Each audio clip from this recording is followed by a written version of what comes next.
السلام علیکم ورحمۃ اللہ وبرکاتہ۔ اعوذ باللہ من الشیطان الرجیم، بسم اللہ الرحمن الرحیم۔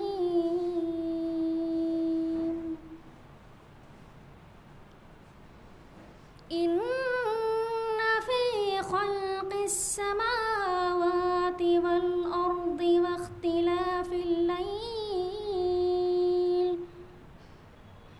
واختلاف الليل والنهار لآيات لأولي الألباب الذين يذكرون الله قياما وقعودا وعلى جنوبهم ويتفكرون في خلق السماوات والأرض ربنا ما خلقت هذا باطلا سبحانك فقنا عذاب النار ربنا إنك من تدخل النار فقد أخزيته وما للظالمين من أنصار ربنا إننا سمعنا مناديا ينادي للإيمان أن آمنوا بربكم فآمنا ربنا فاغفر لنا ذنوبنا وكفر عنا سيئاتنا وتوفنا مع الأبرار ربنا وآتنا ما وعدتنا على رسلك ولا تخزنا يوم القيامة إنك لا تخلف الميعاد۔ السلام علیکم ورحمۃ اللہ۔ السلام علیکم ورحمۃ اللہ۔ اب استقبالیہ کلمات فضیلت الشیخ مولانا عنایت اللہ صاحب عمری پیش کریں گے۔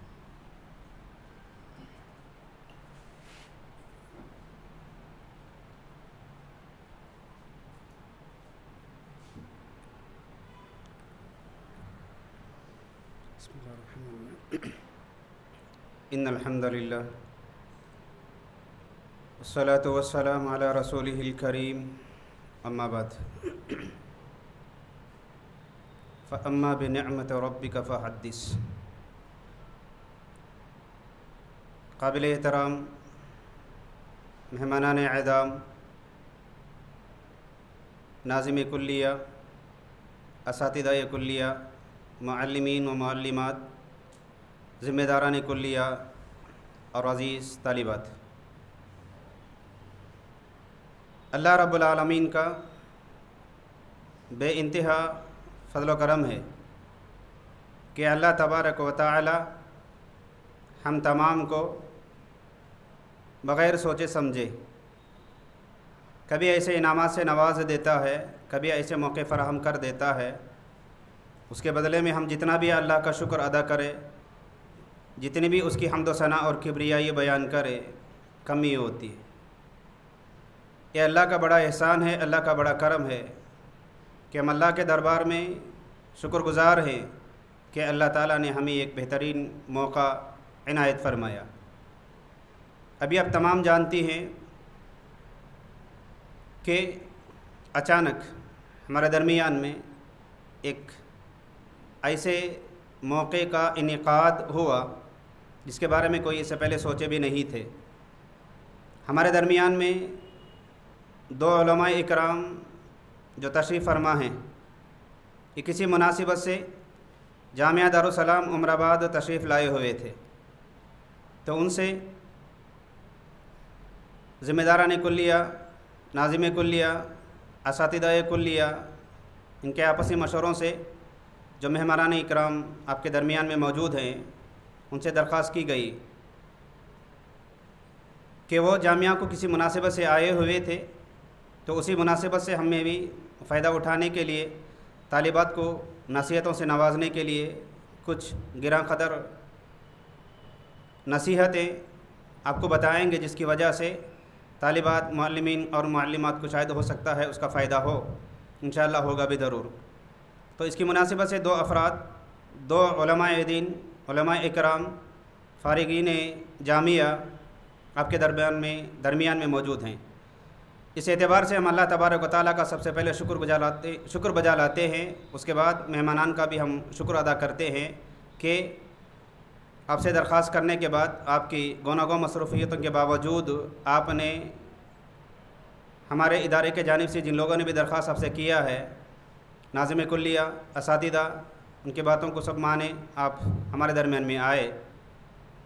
اس لیے میں اپنی جانب سے ناظم کلیہ، ذمہ داران جامعہ، اساتذہ کلیہ، معلمین و معلمات اور طالبات سب کی جانب سے آپ کا استقبال کرتا ہوں۔ فیا اہلا و سہلا مرحبا بکم۔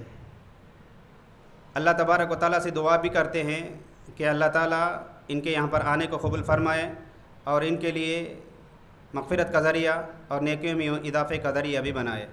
تو میں اپنے وقت کو زیادہ لیے بغیر ہمارے مجلس کا پروگرام آگے بڑھانے کے لیے میں ناظم جامعہ سے درخواست کرتا ہوں کہ وہ مجلس کے پروگرام کو آگے بڑھائے۔ پھر بھی میں ایک اور مرتبہ اللہ رب العالمین کے شکر کے بعد مہمانان کا پرتپاک استقبال تمام کے جانب سے کرتا ہوں، اور امید بھی کرتا ہوں کہ طالبات انشاءاللہ آپ کے باتوں کو بغور سنیں گے، سماعت کریں گے، اور جو کچھ بھی اس کے اندر مفید باتیں ہوں گے وہ باتوں کو سنیں اور تحریری شکل میں اسے لے کر کے آئیں اور اس پر عمل پیرا ہونے کی کوشش کریں گے۔ السلام علیکم ورحمۃ اللہ وبرکاتہ۔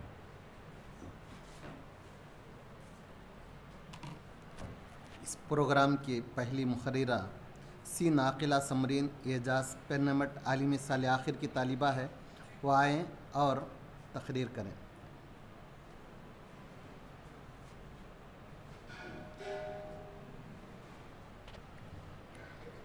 السلام علیکم ورحمۃ اللہ وبرکاتہ۔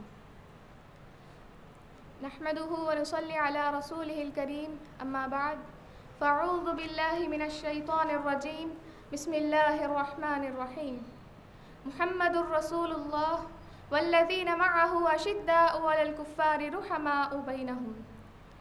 مہمانان خصوصی، اساتذہ کلیہ و معزز سامعات، اس بزم سعید میں عنوان تقریر ہے رفاقت نبوی صلی اللہ علیہ وسلم اور اس کے ذرائع۔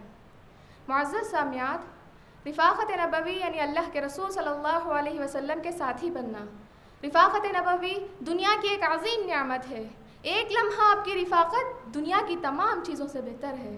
قرآن مجید میں کئی مقامات پر صحابہ کرام کا تعارف آپ کی صحبت اور رفاقت کے حوالے سے کیا گیا ہے۔ رب العالمین کا فرمان ہے محمد الرسول اللہ والذین معه اشداء علی الکفار رحماء بینہم۔ محمد اللہ کے رسول ہیں اور جو لوگ آپ کے ساتھ ہیں وہ کافروں پر سخت ہیں اور آپس میں رحم دل ہیں۔ صحابہ کرام کے مقام و مرتبہ کی اہم وجہ رفاقت نبوی ہے، اسی وجہ سے ان کے اجر و ثواب میں اضافہ ہوا اور ان کی عبادتیں افضل قرار پائیں۔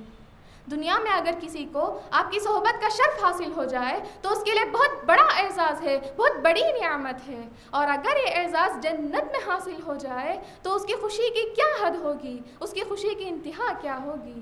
دنیا میں ہمیں آپ کی صحبت کا شرف حاصل نہ ہو سکا، لیکن جنت میں یہ شرف ہمیں بھی حاصل ہو سکتا ہے۔ اس کے لیے ان ذرائع کو اپنانا ہوگا جو قرآن و حدیث میں بیان کیے گئے ہیں۔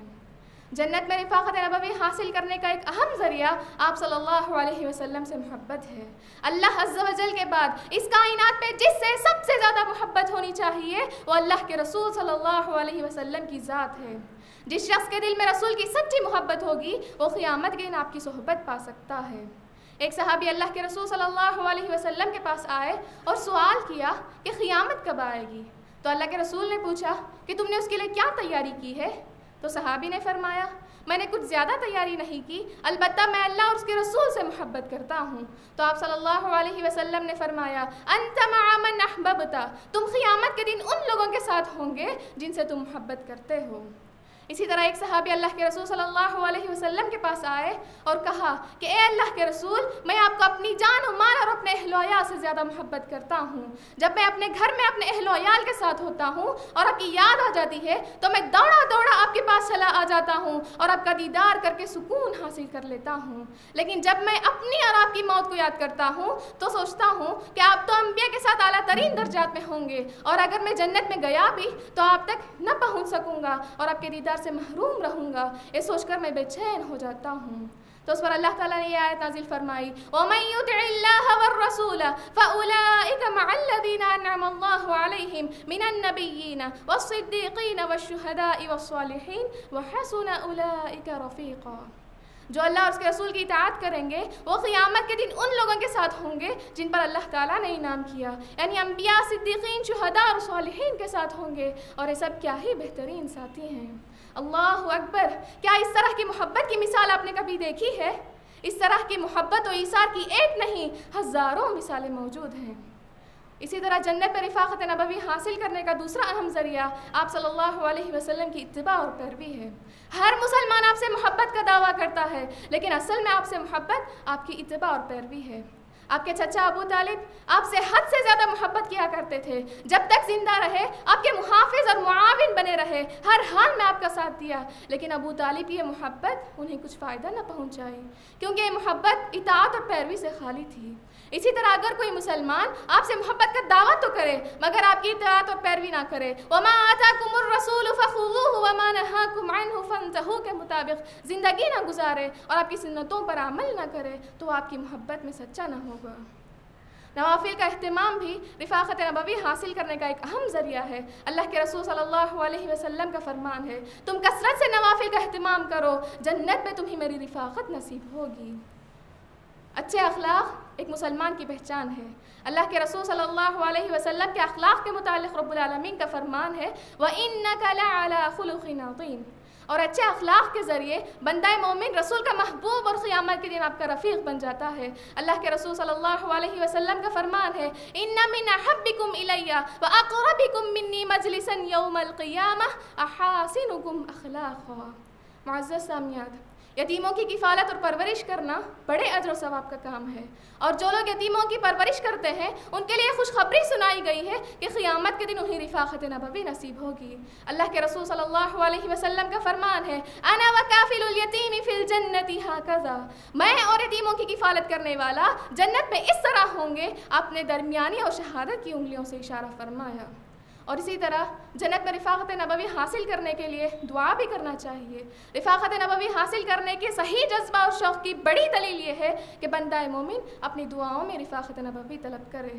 لہٰذا ضرورت اس بات کی ہے کہ جنت میں رفاقت نبوی حاصل کرنے کے ذرائع کو اپنانے کی کوشش کریں۔ آخر میں اللہ رب العزت سے دعا ہے کہ اللہ تعالی ہم تمام کو آپ کی بتائی ہوئی تعلیمات پر عمل کرنے کی توفیق دے اور جنت میں آپ کی رفاقت نصیب فرمائے، آمین۔ وآخر دعوانا ان الحمد للہ رب العالمین۔ السلام علیکم ورحمۃ اللہ وبرکاتہ۔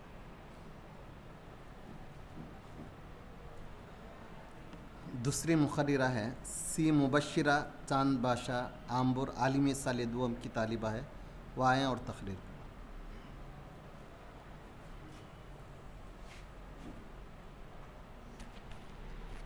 السلام علیکم ورحمۃ اللہ وبرکاتہ۔ الحمد للہ رب العالمین، الصلاۃ والسلام علی رسولہ الکریم، اما بعد۔ مہمانان خصوصی، اساتذہ کلیہ اور عزیز سامعات، آج اس پررونق محفل میں عنوان تقریر ہے دنیا کی ایک ایسی موتی جس کی ہم قدر نہیں کرتے۔ دنیا کی انمول موتی، دنیا کی سب سے قیمتی اور عظیم ہستی جس کی ہم قدر نہیں کرتے، جس کی ہم عزت و احترام نہیں کرتے، جس کی ہم فرما برداری نہیں کرتے، وہ ہے ماں۔ ماں کا لفظ ہی بڑا کمال کا لفظ ہے، جس کو سنتے ہی ہر کسی کا درد مٹ جاتا ہے، جس کو سنتے ہی ہر کسی کا غم دور ہو جاتا ہے۔ ماں وہ انمول موتی ہے جس کو اللہ نے ہمیں عطا کیا ہے، یہ وہ سکون ہے جس کو اللہ نے ہمیں عطا کیا ہے، یہ وہی ماں ہے جو اپنے بچوں کو راحت پہنچاتی ہے، یہ وہی ماں ہے جو اپنے بچوں کے لیے اپنا سب کچھ قربان کر دیتی ہے، یہ وہی ماں ہے جو اپنے بچوں کے لیے ہر طرح کی تکلیف کو برداشت کرتی ہے، یہ وہی ماں ہے جو اپنی بھوک کو برداشت کر کے اپنے بچوں کو کھلاتی ہے۔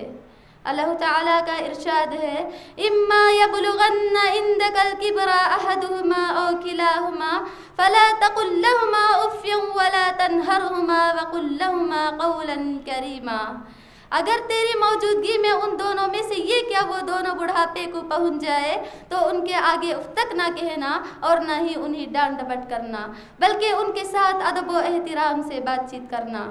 معزز سامعات، لیکن آج ہم ہماری ماں کی عزت نہیں کرتے، اس کی قدر نہیں کرتے، اس کو گالی دیتے ہیں، چیخ چلا کر بات کرتے ہیں، ماں کو دعا دینے کے بجائے اس کو گالیوں سے نوازتے ہیں۔ اتنا ہی نہیں، اگر ماں ہمیں کچھ بھلا کہے تو ہم اس کو برا سمجھ لیتے ہیں، لیکن ہم یہ نہیں سوچتے کہ ہماری ان باتوں سے ماں کو کتنی تکلیف پہنچی ہوگی اور اس کے دل کو کتنا غم پہنچا ہوگا، لیکن وہ اس کو اپنے بچوں کے سامنے ظاہر نہیں کرتی، بلکہ وہ اندر ہی اندر گٹ گٹ کے روتی ہے اور وہ خون کے آنسو بہاتی ہے۔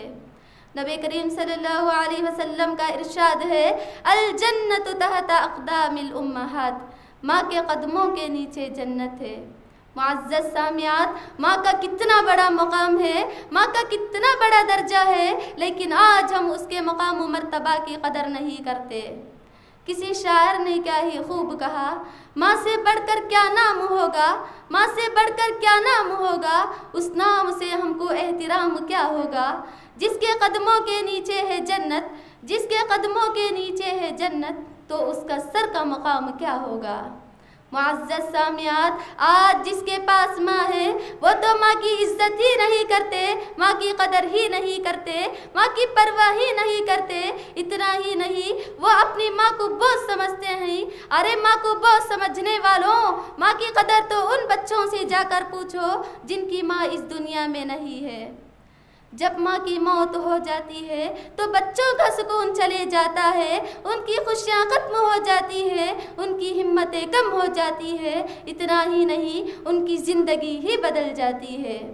ذرا سوچ کر دیکھیے، اگر ہماری ماں اس دنیا سے چلی جائے گی تو ہمارا کیا حال ہوگا۔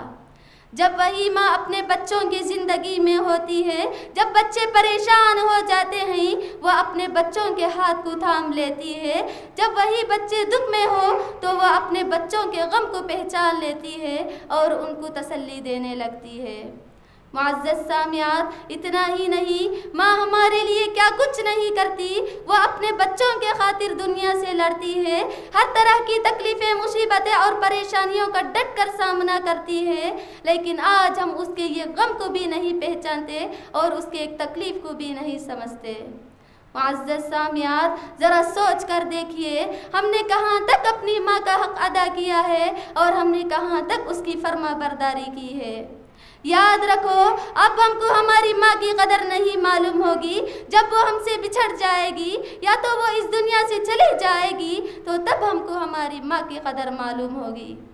یہ سب بتانے کا مقصد صرف یہی ہے کہ دنیا میں ماں سے بڑھ کر کوئی چیز نہیں، ماں سے بڑھ کر کوئی دولت ہی نہیں۔ اس لیے ہم تمام کو چاہیے کہ جب تک ہماری ماں ہمارے ساتھ رہے تو ہم ان کی عزت کریں، ان کی قدر کریں اور ان کے ساتھ نرمی سے پیش آئے۔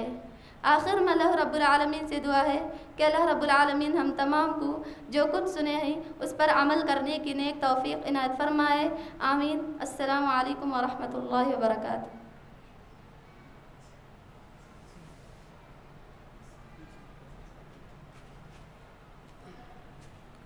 السلام علیکم ورحمۃ اللہ وبرکاتہ۔ اب مہمان خصوصی کا خطاب ہوگا۔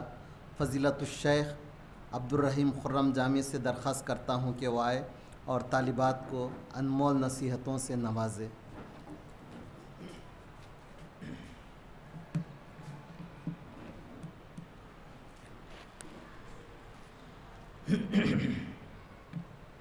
السلام علیکم ورحمۃ اللہ وبرکاتہ۔ إن الحمد لله والصلاة والسلام على رسول الله أما بعد أعوذ بالله السميع العليم من الشيطان الرجيم بسم الله الرحمن الرحيم وقرن في بيوتكن ولا تبرجن تبرج الجاهلية الأولى.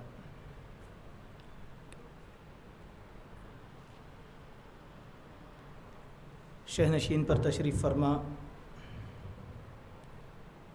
معزز ذمہ داران جامعہ، اساتذہ اکرام، مہمانان گرامی اور عزیز طالبات، سب سے پہلے میں اللہ جل شانہ کا شکریہ ادا کرتا ہوں کہ اس نے آج اس جامعہ کی زیارت کا موقع عطا فرمایا ہے، اور خصوصی طور پر مولانا عبدالغفور صاحب عمری حفظہ اللہ کا شکر گزار ہوں کہ انہوں نے یہاں پر حاضری کا موقع فراہم کیا ہے۔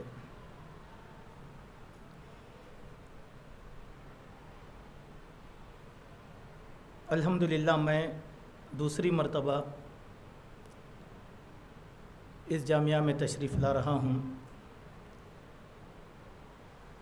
اس سے پہلے بھی ایک مرتبہ یہاں پر حاضر ہوا تھا۔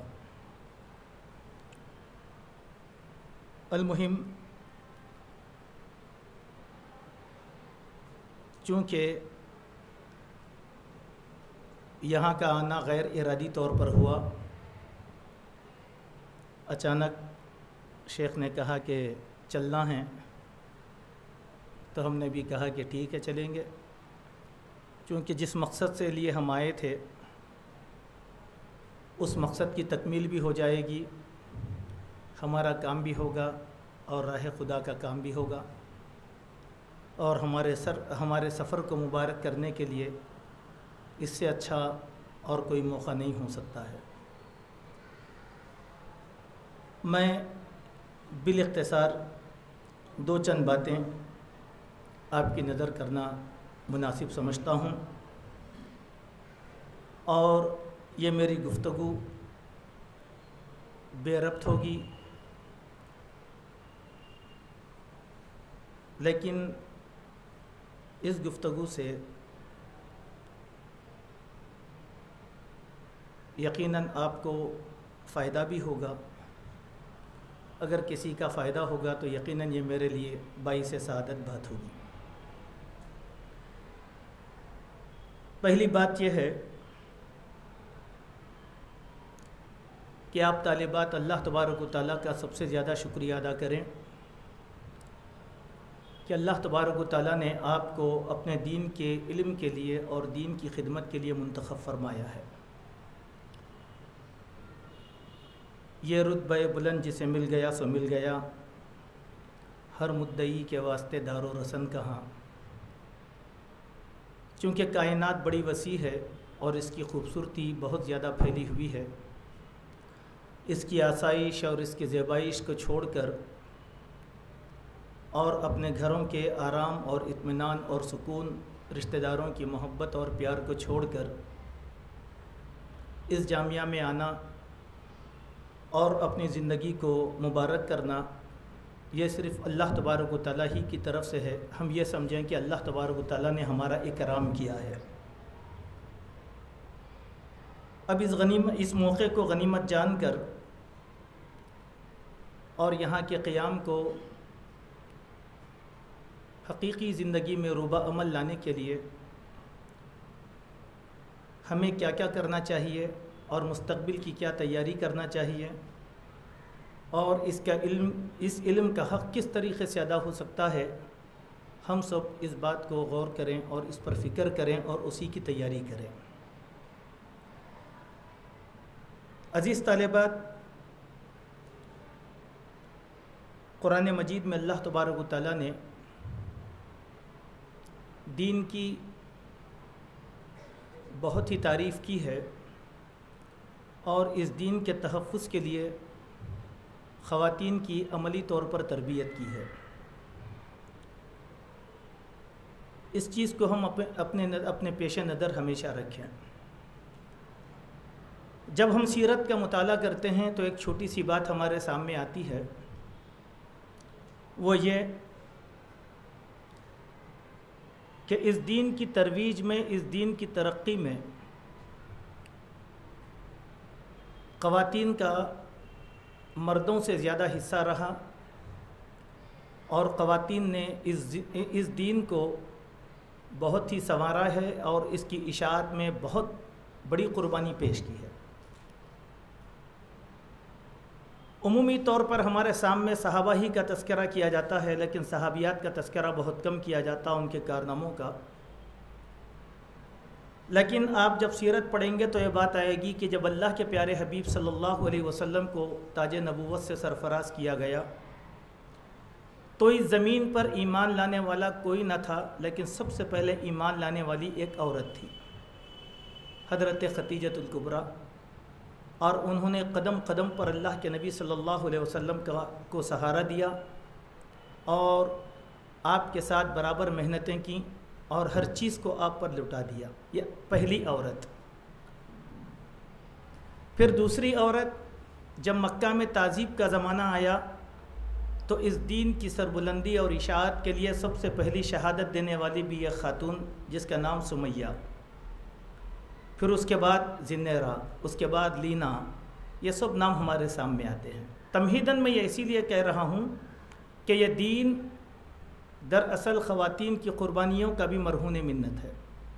اسی لیے آپ کو اس بات کی تیاری کرنا ہے کہ جو تعلیم ہم سیکھ رہے ہیں وہ صرف ہمارے لیے نہیں ہے، بلکہ اس دین کی سربلندی کے لیے ہماری صلاحیتوں کو استعمال کرنا ہے۔ بیہقی کی حدیث بھی ہے، حضرت عمر رضی اللہ عنہ کا اور حضرت عائشہ کا قول بھی ہے، جس میں کہا گیا کہ علموا بناتکم سورۃ والنساء والنور، کہ اپنی عورتوں کو سورہ نساء اور سورہ نور کی تعلیم دو۔ قرآن مجید کی کچھ مخصوص صورتیں ہیں جو عورتوں کے لیے خاص کی گئی ہیں۔ عورتوں کے لیے خاص کا مطلب صرف عورتوں کے مسائل نہیں ہیں، بلکہ عورت کو ایک انقلابی امت بنانے کے لیے قرآن نے جو تربیت دی ہے وہ ان صورتوں کے اندر ہے۔ سورہ نور، سورہ احزاب، سورہ نساء، سورہ طلاق اور قرآن مجید کے درمیان سے کئی ایک آیتیں ہیں۔ ان آیتوں پر اس فرصت کے اوقات میں یا تدریسی اوقات میں گہری تیاری کرنا یہ ہر مسلمان عورت کا اور بالخصوص دینی تعلیم حاصل کرنے والی خواتین کا فرض عین ہے، کیونکہ جب آپ سماج کے اندر جائیں گے تو آپ کو انہی چیزوں کے ساتھ آپ کا تعلق رہے گا، انہی چیزوں سے پالا پڑے گا۔ ایسا نہیں کہ ہم نے پڑھ لیا۔ ایک بات میں آپ کو بتلاتا ہوں جو ہمارے تجربے میں آئی، میں تربیت کے طور پر ایک بات آپ کے سامنے رکھتا ہوں۔ ہم نے بہت سے تعلیمی اداروں کو دیکھا ہے جو اس وقت محنت کر رہے ہیں۔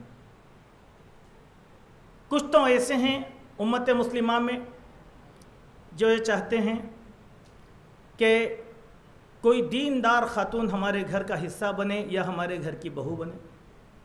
یہ نظریہ رکھنے والوں کا اگر فیصد نکالا جائے تو 10 سے 20% ہے، لیکن دینی طالبات کے تعلق سے 80% لوگوں کی رائے یہ ہے کہ نہیں، دینی تعلیم والی لڑکی نہیں چاہیے۔ بولے کیوں؟ بڑے گھمنڈی ہوتے اور بڑے خود غرض ہوتے۔ یہ ٹائٹل شہروں کی زندگی میں، یہ میں ادراہ مذاق نہیں کہہ رہا ہوں، یہ بس لگایا گیا ہے۔ کیوں؟ تو ان لوگوں کا یہ تجزیہ ہے کہ بھئی دینی تعلیم والی لڑکی جب ہمارے گھر میں آتی ہے عالمہ فاضلہ تو سب سے پہلے ہمارے گھر کو توڑا دیتی ہے۔ بولے کہ نہیں، ساس کی خدمت کرنا ہمارا حق نہیں ہے، شوہر کی اور جو ہے سسرال کی خدمت کرنا ہمارا حق نہیں ہے، بلکہ فوراً ہمارے گھر سے گھروں کی علیحدگی ہو جاتی ہے، وغیرہ وغیرہ وغیرہ۔ میں آپ کو یہ بتانا چاہتا ہوں کہ ہم اپنی اہمیت کو سمجھنے کی کوشش کریں کہ آپ کا کام کسی کا گھر توڑانا نہیں ہے، بلکہ آپ کا کام کسی کا گھر بنانا ہے۔ اگر کوئی خاتون گھر توڑاتی ہے تو وہ سماج کس طریقے سے سدھار سکتی ہے؟ بنیادی طور پر سماج کی تشکیل کی مکمل ذمہ داری اسلام نے عورت کے حوالے کیا ہے۔ اگر عورت نہیں ہے